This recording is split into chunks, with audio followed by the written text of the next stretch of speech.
percaya Tuhan, masa depan kami, kehidupan kami berikutnya, dalam setiap langkah kami pun hanya Engkau yang kami andalkan Tuhan. Terpujilah nama-Mu. Siapkan hati setiap kami Tuhan, berbicaralah buat setiap kami Bapa. Haleluya.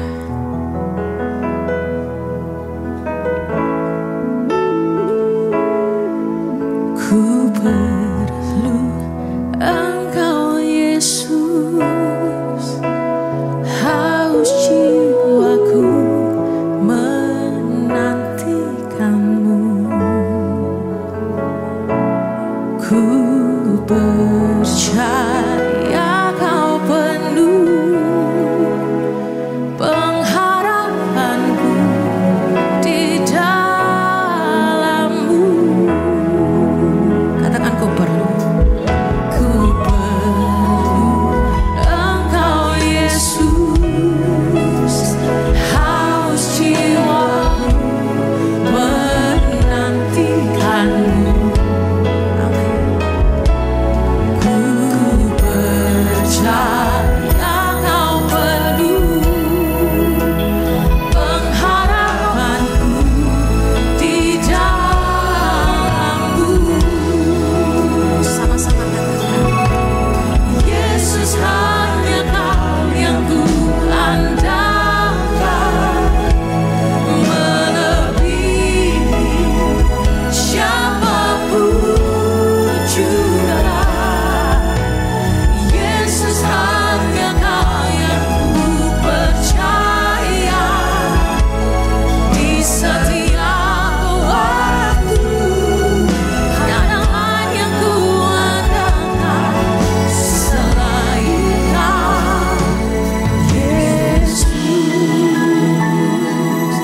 Setiap hati yang haus dan lapar, sama-sama kita mau katakan,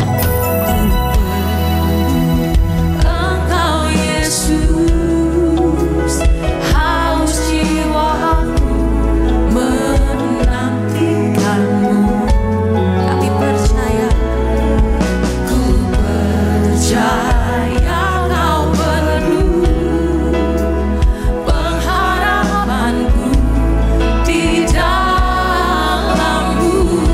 Angkat tanganmu bersama dan katakan,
terpujilah Engkau Tuhan selama-lamanya. Dan setiap kami membuka hati kami dan memberikan hati kami untuk pembangunan rumah-Mu Tuhan, yaitu hidup kami menjadi rumah Tuhan. Supaya hati kami dibersihkan oleh firman Tuhan, supaya disucikan dan dimurnikan kembali di tengah dunia Tuhan yang sudah serong, dunia yang sudah menjadi gelap dan yang bercampur baur dan menjadi jahat. Biar anak-anak-Mu tetap Tuhan, tetap setia hidup di dalam kebenaran. Kau lindungi, Kau urapi setiap kami. Bagi mereka Tuhan yang didoakan yang sakit, mereka Tuhan yang punya masalah persoalan, kiranya Tuhan Engkau turun tangan. Engkau memberikan kekuatan, mengampuni dosa, memberikan damai sejahtera, dan menyembuhkan, memulihkan setiap kami juga. Di dalam nama Tuhan Yesus, kami siap untuk mendengarkan firman-Mu. Karena firman-Mu Tuhan yang menuntun hidup kami, yang membawa kami kepada kekekalan. Firman-Mu Tuhan yang menjadikan apa yang tidak ada menjadi ada. Firman-Mu itulah yang kami rindukan dan yang akan memberikan kekuatan setiap saat kepada setiap kami. Di dalam nama Tuhan Yesus, kami sudah mengucap syukur dan berdoa. Haleluya. Amin. Amin.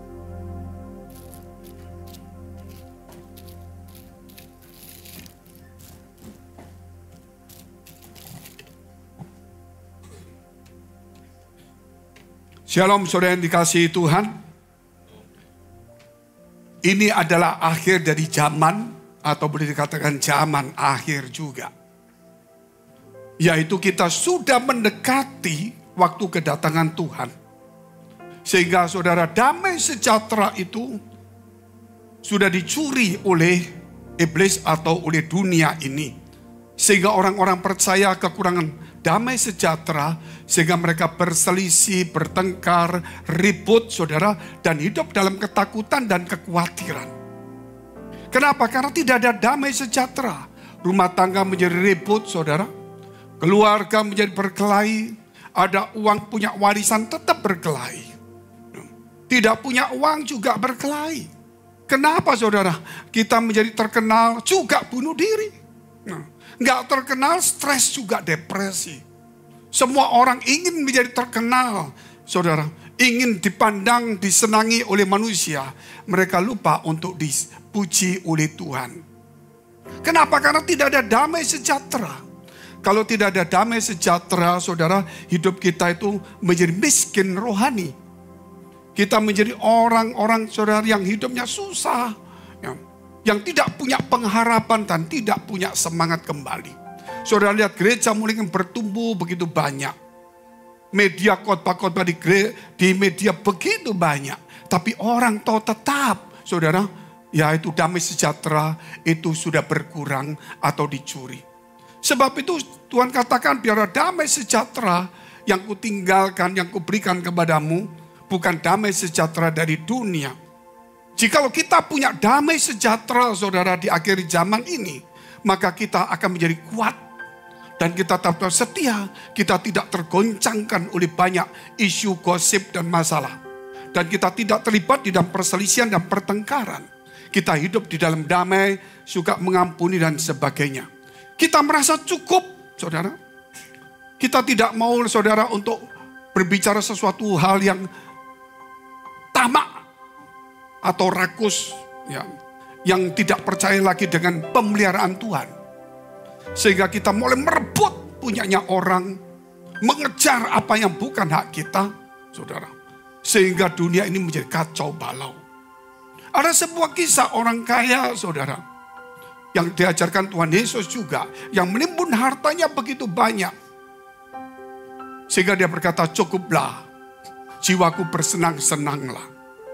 Tetapi saat itu firman Tuhan berkata, hai orang yang bodoh, apakah arti hartamu yang kamu miliki jikalau hari ini jiwamu diangkat? Ini juga menunjukkan kepada kita di hari-hari terakhir, banyak orang hidupnya kekhawatiran karena kekayaan. Tapi mereka lupa bahwa suatu saat saudara, namanya kita akan diangkat oleh Tuhan. Sebab itu kita perlu berjaga-jaga dan mewaspadai. Harus merasa diri cukup dengan apa yang kita punya. Jangan sampai saudara, besok kita boleh usaha lagi. Tetapi harus bisa merasa cukup dan menikmati dan mengucap syukur apa yang kita punya. dan apa yang Tuhan berikan kepada kita. Orang kaya ini tidak jauh dari negara kita. Dia selalu, saudara, usahanya adalah perminyakan. Indonesia juga sering import minyak. Boleh dikatakan salah satu terkaya di negara itu. Uangnya nggak usah bilang, saudara. Itu kalau kita bicara bukan bicara miliar rupiah, tapi dolar. Hidupnya cukup, semuanya jalan, usahanya jalan. Indonesia semua mengambil barang, semua minyaknya jalan semuanya. Apa yang dia kurang? Tergodalah dia, saudara. Karena hidup merasa sepertinya, oh dulu susah.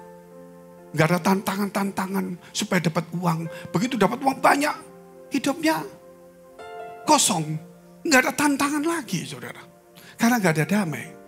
Maka dia mulai ambil satu bisnis yang berisiko. Ketika harga minyak turun, saudara, ya ini saya cerita sedikit aja. Pokoknya di saat itu bukan karena bisnisnya yang utama dia rugi, bukan. Dia mengambil seperti perjudian atau ya sebangsa seperti itulah. Untuk taruhan minyak naik turunnya dengan split harga yang cukup tinggi. Tidak lama, saudara, tidak sampai 1-2 bulan. Dia masuk penjara, uangnya habis, hutang di bank. Rumahnya disita, hartanya habis. Tidak cukupkah uang miliar dolar? Saudara, bukan 1 miliar, saudara. Itulah namanya orang yang tidak bisa merasa mensyukuri apa yang ada. Selalu melihat kekurangannya. Karena melihat yang tertinggi, dia lupa melihat yang di bawah. Dia melihat cuma manusia, dia tidak melihat tentang Tuhan. Sebab itu akhir zaman kita akan belajar firman Tuhan, saudara. Yaitu di dalam 2 Timotius pasal 3 ayat 1 sampai dengan 7 dan 13 sampai dengan 14. Ketahuilah bahwa pada hari-hari terakhir akan datang masa yang sukar. Firman Tuhan sudah mengatakan kesukaran di mana-mana. Mau sekolah sukar, mau ke dokter sukar, semua sukar, tidak ada yang gampang. Tapi orang selalu mencari gampangan. Saudara, mau cari jalan pintas. Kalau bicara sukar, yang bicara siapa? Firman Allah sudah memprediksi bahwa manusia akan bertumbuh dan berkembang pesat, memenuhi bumi dan menjadi sukar. Saudara, itu dalam Daniel pasal 12, saya gabung dengan sekarang ini. Tuhan sudah memberikan apa yang bakal terjadi, saudara. Baik itu 3.500 tahun maupun 2.000 tahun yang lampau. Nah, kalau Tuhan sudah memprediksi, memberikan nubuatan dan apa yang harus terjadi, saudara, dan itu digenapi. Seharusnya kita ini kembali kepada firman Allah. Karena firman Allah mengatakan apa dan terjadi, berarti dia punya way out-nya untuk kita. Sehingga kalau kita kembali kepada dunia kita menjadi ketakutan, menjadi khawatir, menjadi serakah dan sebagainya. Tapi kalau kita membaca firman Allah ini mungkin ada rasa takut. Wah, iya sukar ya, tapi firman ini mengatakan akan ada kesukaran. Berarti firman ini menjamin, memberitahu masa depan kita. Dan firman Tuhan berkata, jangan kamu khawatir. Karena Tuhan memelihara kita. Nah, ini yang kita lupakan, saudara. Sehingga kerap kali kita merasa bahwa kita yang memelihara hidup kita. Jadi kita di gereja ini, saudara, hanya cuman menjadi agamawi saja. Bukan satu kesadaran. Kesadaran akan kebenaran firman Allah. Hanya cuma seremonial saja, saudara. Hanya satu kewajiban saja. Bukan haus akan firman Allah yang benar. Kita lihat terus ayat-ayatnya dulu, saudara. Saya teruskan sampai habis dahulu. Manusia akan mencintai dirinya sendiri, egois. Dan menjadi hamba uang, bukan hamba Tuhan. Bukan hamba kebenaran. Mereka akan membual. Sudah mulai ada di media. Supaya viral dan menjadi menyombongkan diri. Mereka akan menjadi pemfitnah. Mereka akan berontak terhadap orang tua. Lihat anak-anak sekarang yang di gereja. Di gereja saudara pakaiannya mungkin sungguh-sungguh datang berebut. Pulang malam mabuk. Pakaiannya, hidupnya. Teman-teman perempuan yang saudara sudah dikerjain semua. Apakah itu di gereja yang benar mendidik orang? Apa yang dia dapat di firman Allah? Coba saudara lihat sekarang ini. Apakah mereka hormat sama orang tua? Yang kerja keras, papa mama bodoh. Kenapa? Karena kita sudah kalah teknologi. Zaman kita bukan zaman teknologi. Tapi kita bisa membesarkan mereka. Saudara. Dan jangan kaget, nanti mereka menjadi besar juga digitukan oleh anak-anaknya. Dan tidak tahu berterima kasih, tidak mempeduli akan agama.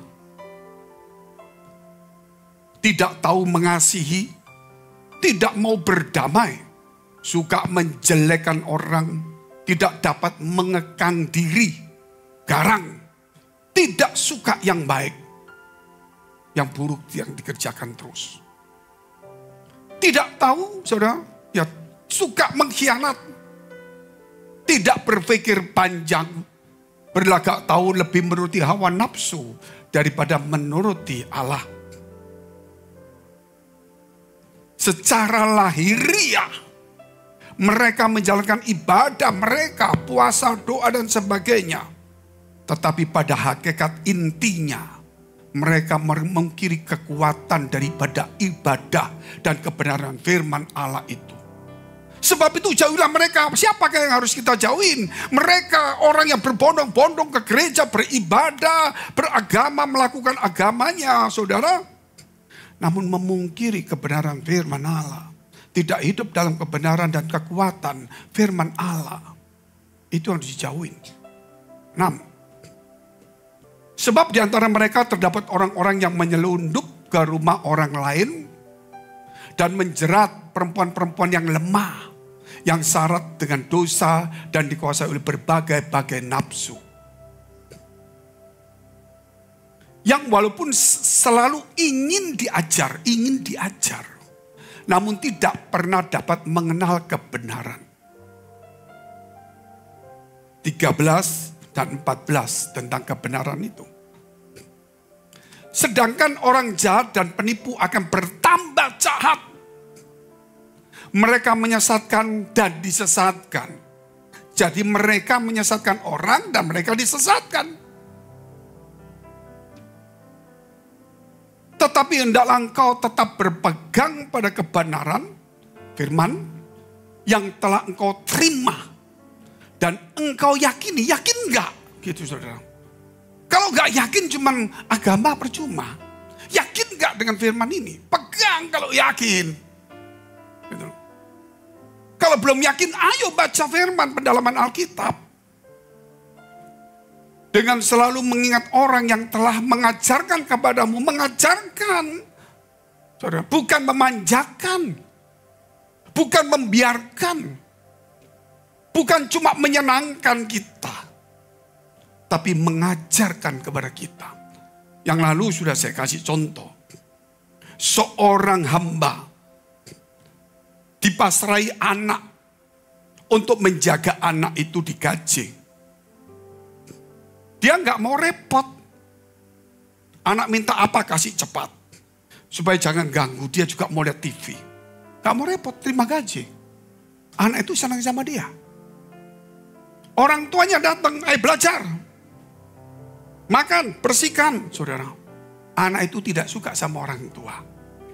Saya mau tanya, saudara. Kalau tanya anak itu pasti ngomong, oh hamba ini yang lebih baik dari mamaku.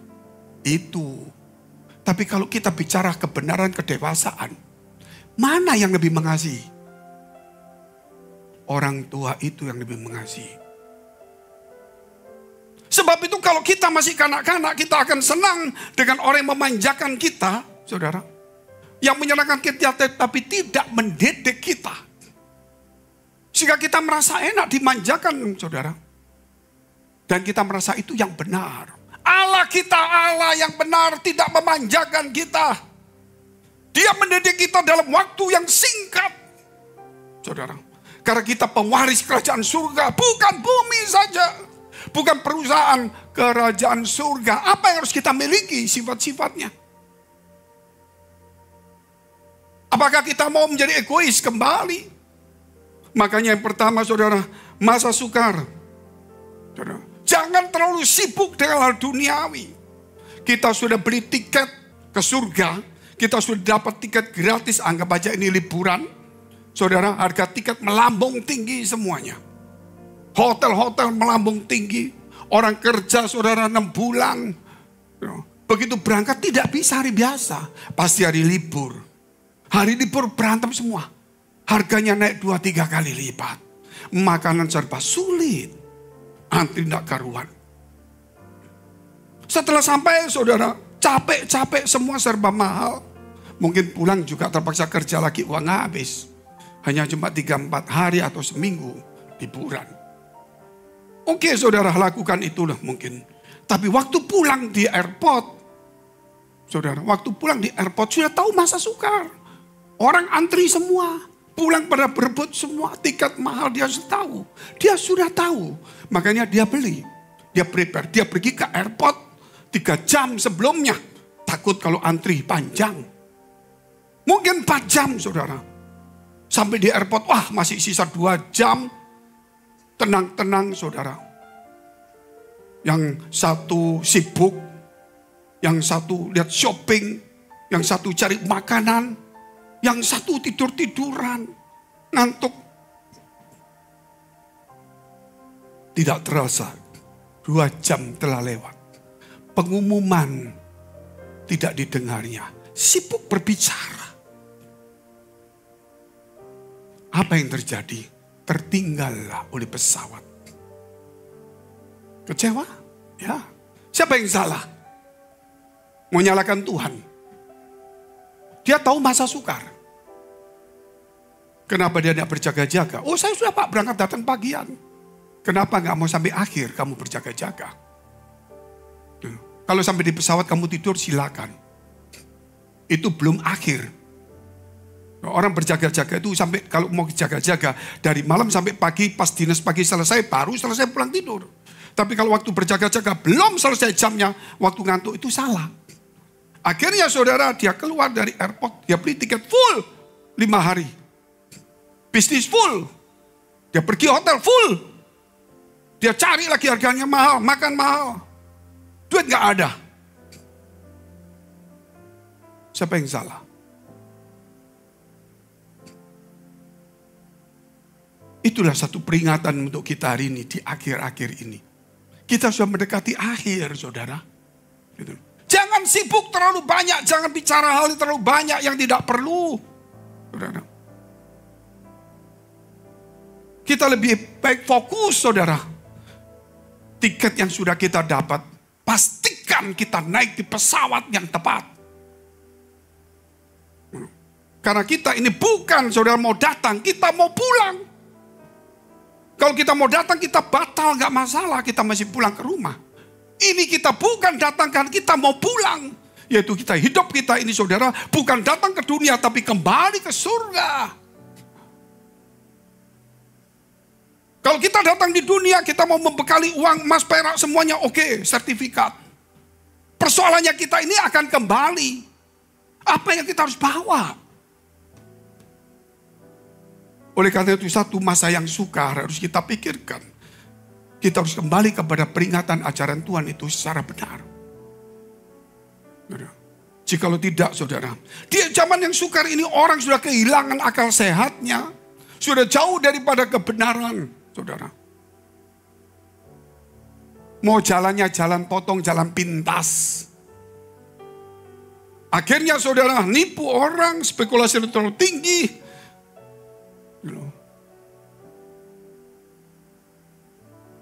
Pengusaha, saudara, mau cari tempat atau orang yang bisa memberi dia kekayaan. Datanglah mungkin kepada si A, si B, atau pendeta, atau orang yang hebat. Manusia tidak bisa memberikan hidup dan kekayaan, hanya Tuhan.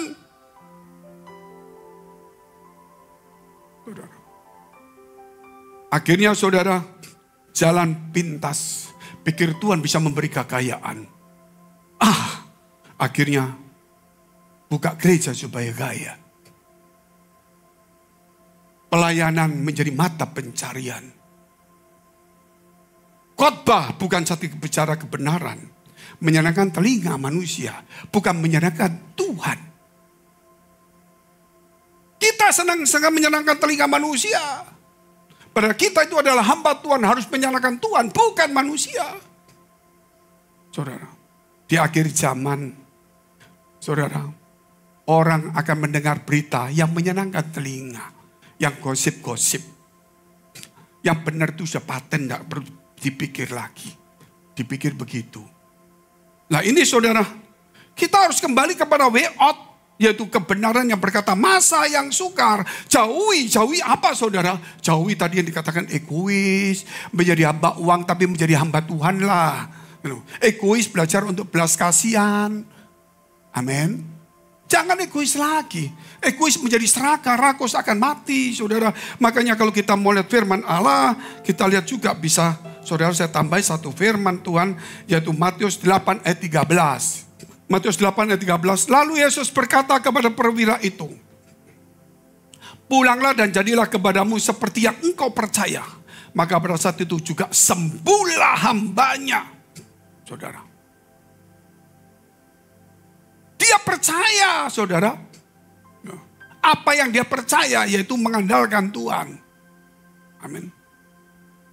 Bukan lagi melihat penyakitnya, persoalannya, masalahnya.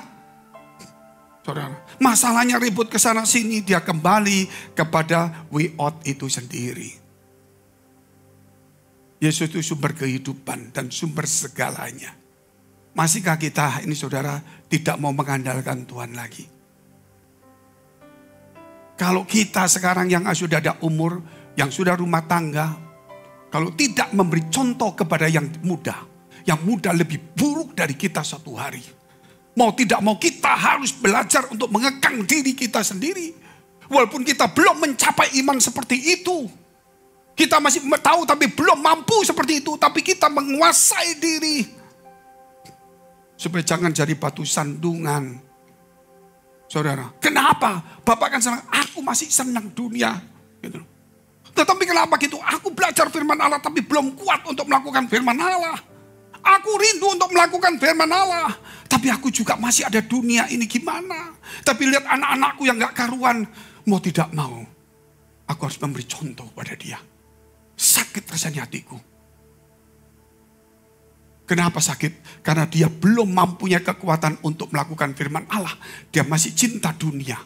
Tapi dia tetap melakukan firman Allah. Makanya sakit. Kenapa? Demi memberi contoh teladan kepada anak-anaknya. Mungkin saudara tidak kuat untuk melakukan firman Allah. Saya juga belum tentu kuat. Kita merasa sakit untuk melakukan firman Allah ini. Karena pikiran kita masih, saudara, ada 30% dunia, mungkin 50-70%. Marilah, demi generasi muda, saudara, kita harus bisa mengikat, menguasai diri kita lah. Nanti dari situlah kita akan tahu kebenaran. Dan kita tidak sakit lagi melakukan firman Allah. Loh, kenapa tidak sakit? Karena saudara akan melihat anak-anakku kok jadi baik. Terus bapak mau dunia lagi, malu aku. Jadi dia jadi baik. Hilang rasa dunianya. Karena anaknya jadi baik. Dan dia tidak mau ke dunia lagi. Malu. Itu satu kebenaran firman Allah. Jadi seorang pendeta saya, saudara. Hidup saya memang belajar untuk hidup di dalam firman Tuhan. Tapi belum tentu mampu juga. Ketika saya jadi pendeta, maka ada kekuatan jabatan pendeta itu mengawasi saya. Ketika orang berkata, itu Pak Pendeta Fengki. Saudara, saya gaya-gaya gini, Pak Pendeta Fengki. Jadi saya ini. Saya lagi mikir-mikir sedih. Shalom Pak Pendeta, muka senyum, shalom. Betul saudara. Jadi mau antri tiket pesawat diserobot orang. Kita mau marah, hei, aduh Pak Pendeta maaf. Oh nggak apa-apa, silakan ke depan. Betul nggak saudara?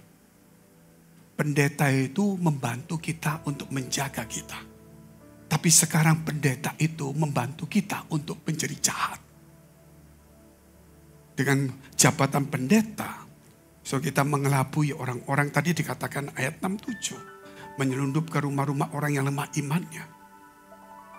Ya kita lihat hal yang kedua. Menjadi hamba uang. Hamba uang sebenarnya adalah hamba Tuhan saudara. Ini saya buat seri sampai sore juga. Kita ini kan hamba Tuhan, bukan hamba saudara di dunia. Pak ini kan kenaikan Yesus. Yesus sudah bangkit Pak, mau naik ke surga. Kok nggak bicara itu? Saya mau kasih tahu, Yesus bangkit itu sudah pasti bangkit. Untuk apa kita bicara Yesus bangkit lagi? Toh dia sudah bangkit. Saudara. Terus apa? Yang kita bicarakan bukan Yesus yang bangkit saja. Tetapi Yesus yang bangkit itu hidup di dalam hidup kita. Itu lebih penting. Kalau kita cuma berkata Yesus bangkit itu satu merayakan satu. Saudara, proklamir dari iman kita, Yesus itu bangkit dari kematian. Tapi kalau Yesus hidup dalam hidupku, itu bukan bicara soal Yesus bangkit. Tapi dia membicarakan tentang kebenaran firman Allah. Bahwa Yesus itu hidup. Katakan amin dulu. Makanya orang-orang Kristen jadilah tempat untuk di mana Yesus itu hidup. Bangkit itu dari mati bangkit. Saudara. Tapi kalau hidup itu bukan hanya bangkit saja. Tapi dia punya kegiatan aktivitas. Yesus bangkit. Oh, kita senang saudara. Kita ikrarkan orang lain. Tapi kalau Yesus hidup dalam hidupku. Dia punya aktivitas di dalam hidupku. Katakan amin dulu. Aktivitas itu yang perlu saudara. Kalau nggak ada aktivitas kita berbahaya sekali. Makanya saudara kalau kita bicara. Bagian produksi kita bicara produksi dulu. Produksi. Kalau punya perusahaan produksi. Atau marketing. Kalau tidak ada bahan yang dijual. Tidak ada bahan. Mau produksi apa? Minyak naik pusing. Karena saudara produksinya bisa jalan tapi berat. Saudara. Bahan naik pusing tapi bisa produksi. Mungkin harganya dinaikkan. Kalau nggak ada bahan. Mau apa yang dikerjain? Mau murah kayak minyaknya. Mau tenaga kerja murah, saudara. Gitu loh. Mau permintaan banyak, gak ada gunanya. Bahan. Baru kita nanti atur harganya dan marketnya. Demikian seorang pengkhotbah, saudara. Bukan bicara market, tetapi bahan khotbahnya apa. Kalau sudah kehabisan bahan ini yang repot. Akhirnya ngomongnya dunia. Yang bukan kembali ke firman Allah. Betul kan? Kalau saudara tidak punya bahan untuk bicara sama temanmu. Pasti ngomongnya ngelantur gak karuan. Kalau punya bahan ngomongnya enak saudara. No. Jadi di sini diperlukan bahan. Dan yang memberikan bahan itu firman Tuhan berkata saudara. Bahwa dia memberikan kepada kita roh yang luar biasa. Hujan roh dalam hidup kita. Kalau kita tadi pagi saya jalan-jalan ketemu jemaat, saudara, jalan muter. Nah, tahu jemaat itu cuma pernah ke sini. Apakah setiap minggu saya tidak tahu, cuma pernah sekali. Dia tegur saya, tuh saya tanya. Oh, minggu datang lagi. Dia tidak jawab. Tapi dia kenal saya, saudara.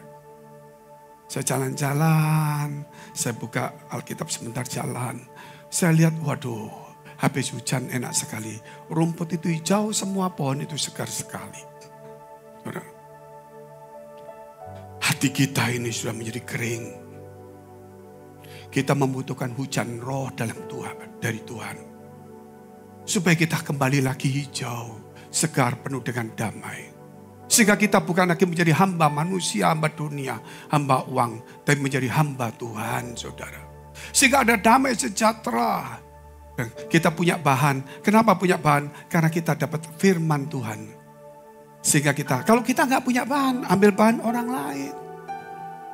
Saudara, sudah tidak sedikit saya jumpai, saudara. Hal-hal spesifik itu ternyata, nggak lama ada yang khotbah sama. Kalau di gereja kita nggak masalah. Gitu. Tapi dari sinilah kita belajar, saudara. Gitu. Contoh, saudara, kalau kita melihat waktu Yesus turun ke dunia, apa yang dia khotbahkan? Injil kerajaan Allah. Gitu. Dia mau manusia itu kembali di dalam, saudara, kasih Tuhan. Waktu Roh Kudus turun Pentakosta, apa yang dikhotbahkan? Yesus yang hidup, saudara. Yohanes Pembaptis juga bicara tentang pertobatan. Mengapa sekarang, saudara, kalau kita bicara bahan-bahan khotbah sudah bicara dunia. Yesus didatangi oleh iblis, dicobai yang ketiga. Sembahlah aku, maka aku berikan seluruh dunia ini. Tapi Yesus berkata, jangan engkau mencobai Tuhan Allahmu. Siapa Tuhan Allah dia? Oh, Allah di atas, Pak, bukan Yesus. Yesus dicobai oleh iblis. Maka Yesus tegur, jangan mencobai Tuhan Allahmu. Siapa, saudara?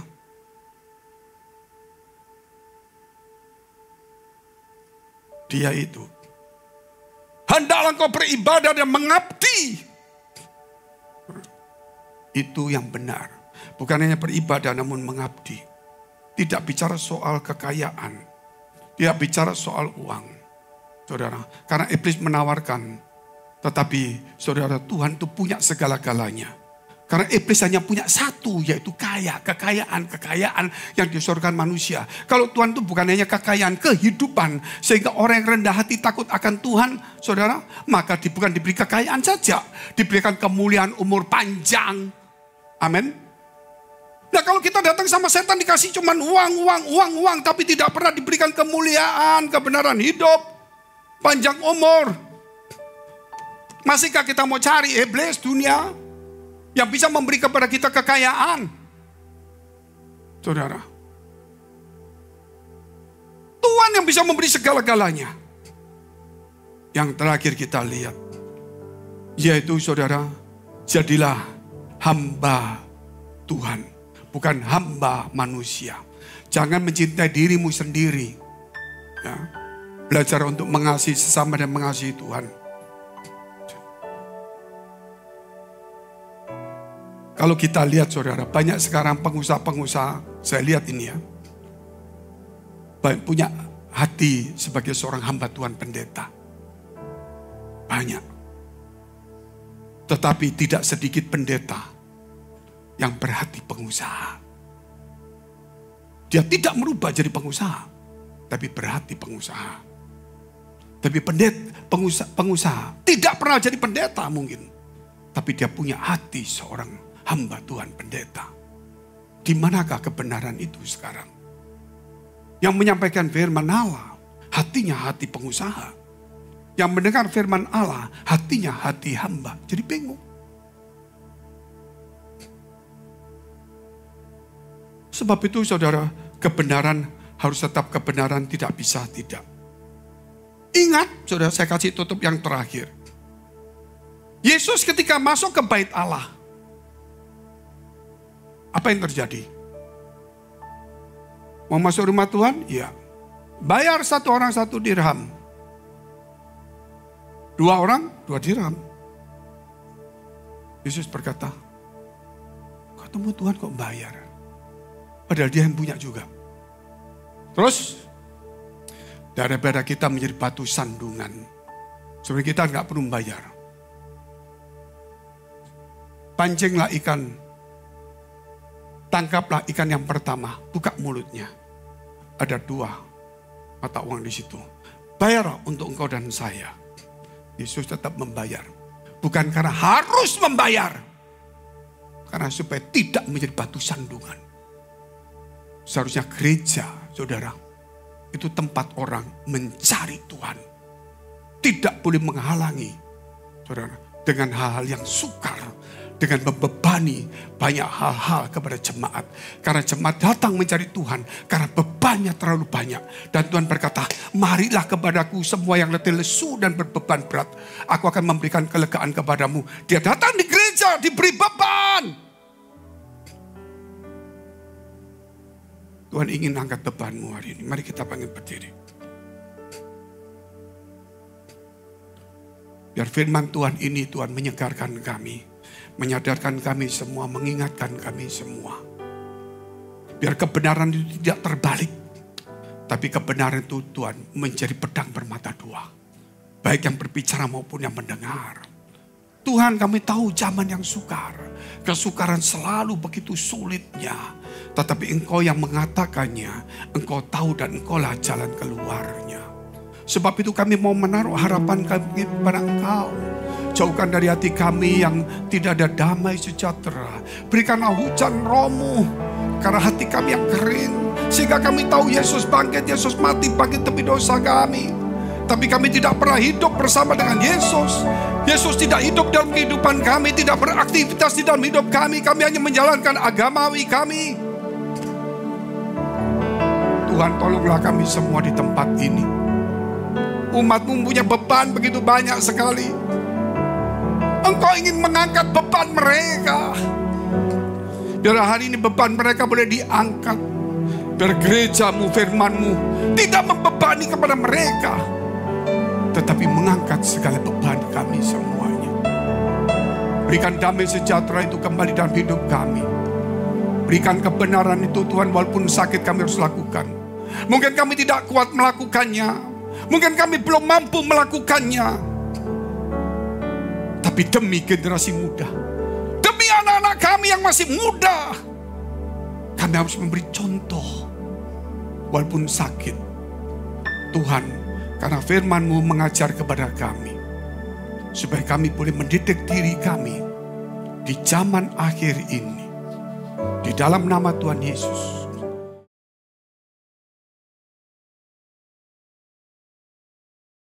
Terima kasih untuk berkat firman-Mu Tuhan. Kalau sebentar kami mau terima tubuh dan darah Yesus. Tuhan, sucikan, kuduskan setiap kami, layakkan. Biarlah melalui perjamuan kudus ini kami boleh mengingat kembali betapa besar kasih Tuhan yang sudah Tuhan berikan dalam kehidupan kami. Melalui pengorbanan,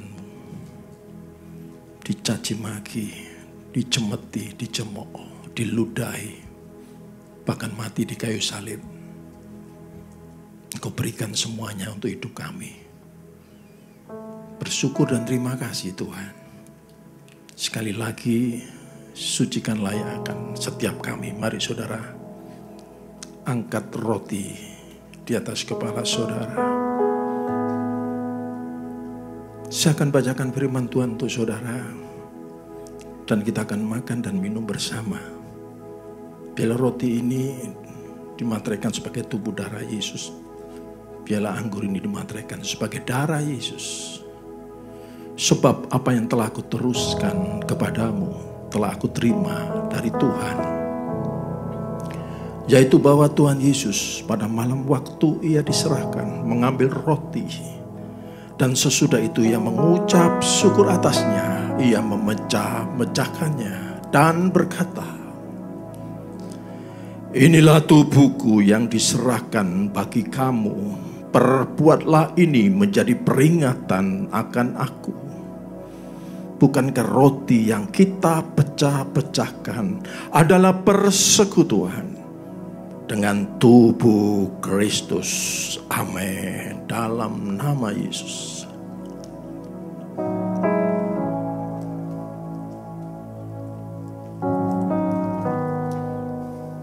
Angkat cawan di atas kepala saudara. Demikian juga ia mengambil cawan sesudah makan lalu berkata, cawan ini adalah perjanjian baru yang dimateraikan oleh darahku. Perbuatlah ini setiap kali kamu meminumnya menjadi peringatan akan aku. bukan kacauan, pengucapan syukur yang atasnya kita mengucapkan syukur adalah persekutuan dengan darah Yesus. Amin. Dalam nama Yesus. Ucapkan rasa syukurmu.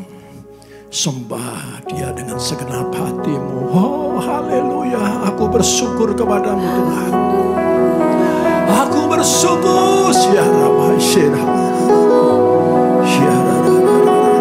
Terima kasih Tuhan. Terima kasih. Katakan Tuhan terima kasih. Katakan aku bersyukur Tuhan.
Renungkan pengorbanan Tuhan, renungkan dan katakan sama-sama, Yesus, apa arti hidupku bila Kau tak tebus dosa yang terbaik Kau bersedia bagiku. Ku bersyukur atas kasih karunia-Mu. Sekali lagi Tuhan, aku bersyukur. Yesus, apa arti hidupku bila Kau tak berikan nyawa-Mu yang terbaik tersedia bagiku. Ku bersyukur atas kasih karunia-Mu. Secara sungguh-sungguh sekali lagi perlahan-lahan katakan, Yesus, apakah arti hidupku Tuhan tanpa kematian? Yesus, Engkau segala-galanya bagi kami, Engkau maestro bagi kami. Apa tunjukkan kasih-Mu Tuhan.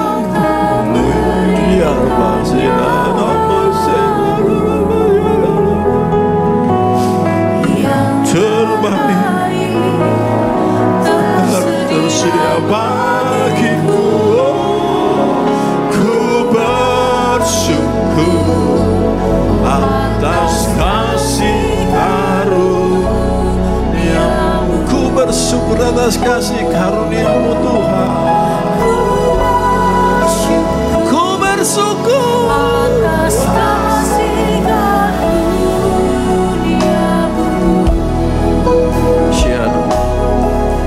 Ku bersyukur atas kasih karunia-Mu.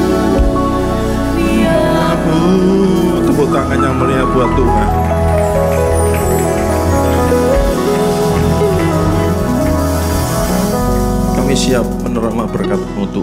Sebelumnya kami berdoa untuk gereja-gereja yang ada di seluruh dunia. Bagi para hamba Tuhan sampai kepada semua jemaatnya. Kiranya Tuhan memberkati mereka semuanya. Supaya mereka menjadi berkat dan berdampak. Sehingga gereja di seluruh dunia dipenuhi oleh jemaat yang mencari Tuhan dengan tulus dan takut akan Tuhan. Buat semua hamba Tuhan dan gereja bersatu, rukun dan tidak terpecah-pecah, supaya dunia percaya Yesus adalah Tuhan bagi kemuliaan Allah Bapa di surga. Demikian juga untuk gereja di mana kami Engkau percayakan untuk mengembalakannya, yaitu gereja Blessing in the Spirit.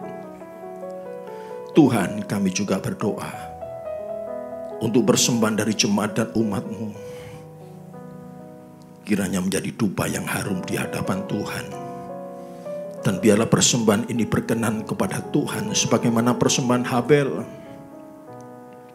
Tuhan, berikan kemurahan-Mu, balas kebaikan kerelaan hati jemaat-Mu, jaga lindungi mereka, pelihara mereka beserta keluarga, pekerjaan dan kesehatannya.